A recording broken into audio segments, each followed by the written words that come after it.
Bonjour, ici Michel Baudry et bienvenue à notre capsule du service d'intervention sur mesure que vous trouvez sur formateur.ca. Aujourd'hui, nous allons continuer notre série sur les indicateurs de performance et tableaux de bord. Nous avons commencé et expliqué à partir de la mission, la vision, la stratégie. Nous avons vu les objectifs globaux et aussi la nécessité de connaître nos processus d'affaires en faisant une cartographie. Après ça, d'identifier les processus qui sont majeurs. Et enfin, nous avons identifié les activités critiques et les facteurs de performance à l'intérieur. Aujourd'hui, je vais vous parler surtout de l'analyse des performances et le choix des variables d'action. Une des choses qui est très importante la dernière fois que j'ai parlé de performance. Quand on parle d'indicateur de performance, la performance, et je reviens là-dessus parce que c'est très important, la performance vous pousse à vous améliorer.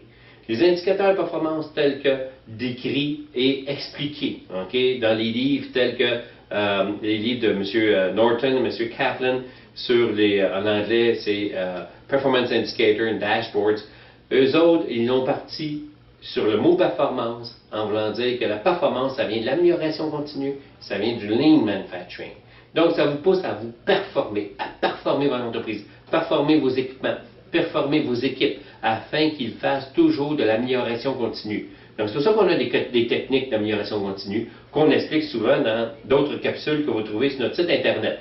Donc, à partir de là, c'est quoi une variable d'action qu'on va associer à notre analyse des performances? Une variable d'action, vous savez, je vais vous expliquer ça comme quelque chose qui est très simple, une automobile.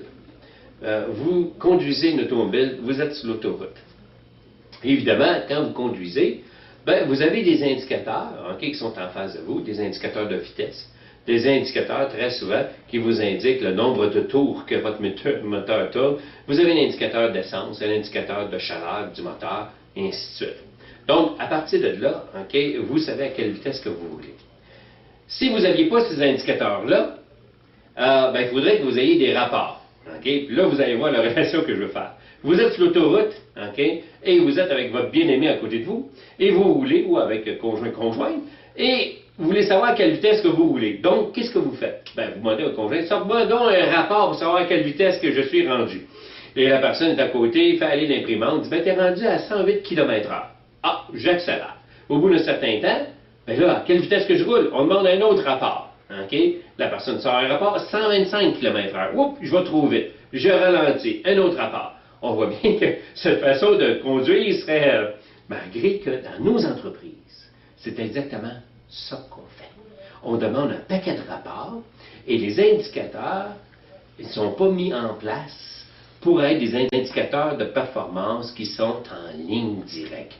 Donc, on a un problème. Et souvent dans les entreprises, on a des indicateurs, mais ces indicateurs-là sont sous forme de rapports hebdomadaires, mensuels.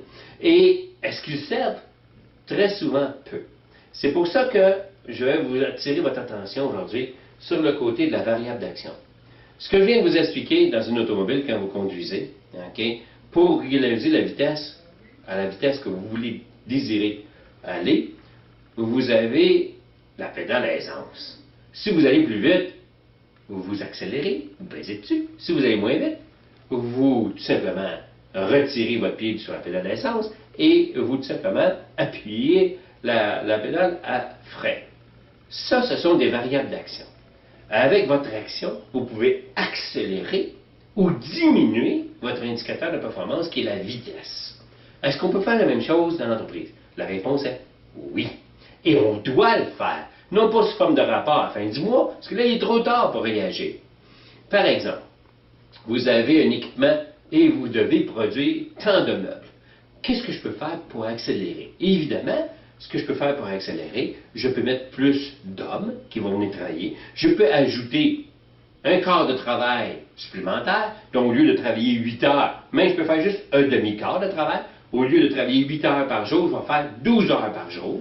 Et ainsi de suite. Donc, je peux faire en sorte de réagir immédiatement vis-à-vis d'un problème que j'ai en entreprise et accélérer, augmenter la cadence des meubles, augmenter en augmentant des ressources de l'entreprise. Tout simplement ça. C'est ça que vous faites aussi dans une voiture. Quand vous tout simplement appuyez sur la pédale à essence, vous donnez plus de ressources à votre moteur et l'essence va être réelle. C'est la même chose pour l'entreprise.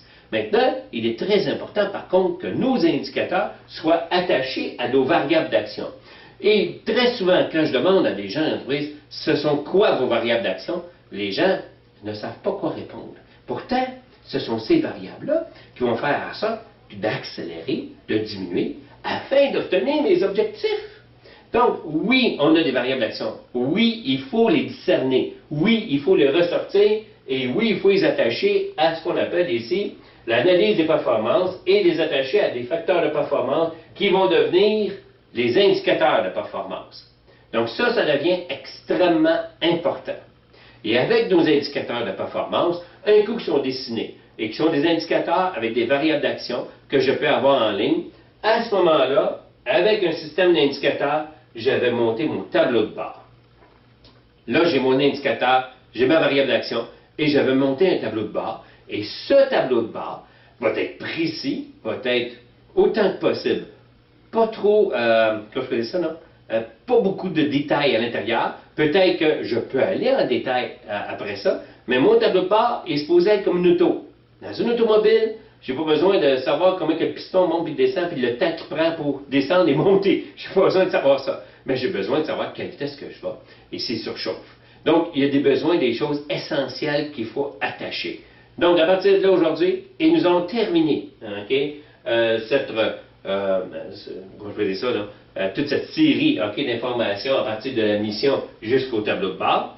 Donc, vous avez compris que la mission est essentielle, que la vision, et on parle de vision corporative ici, est important d'attacher des stratégies, nos stratégies, les traduire en objectifs. Après ça, de savoir c'est quoi nos processus d'affaires, savoir quels sont nos processus qui sont majeurs que je peux travailler à l'intérieur, et de faire quelles sont mes activités critiques à l'intérieur pour pouvoir mettre mes variables d'action, les discerner, les ressortir, mettre mes indicateurs de performance, et avec mes indicateurs de performance, faire un tableau de bord qui est normalement online, autrement dit, qui est vivant à tous les jours et non pas attendre des rapports à fin de mois. Fait que je vous remercie de votre attention. Et évidemment, si vous avez plus de questions, nous avons un endroit où vous pouvez vous poser vos questions sur notre site internet formateur.ca. Il nous fait plaisir de vous y répondre. Ici Michel Baudry, à la prochaine.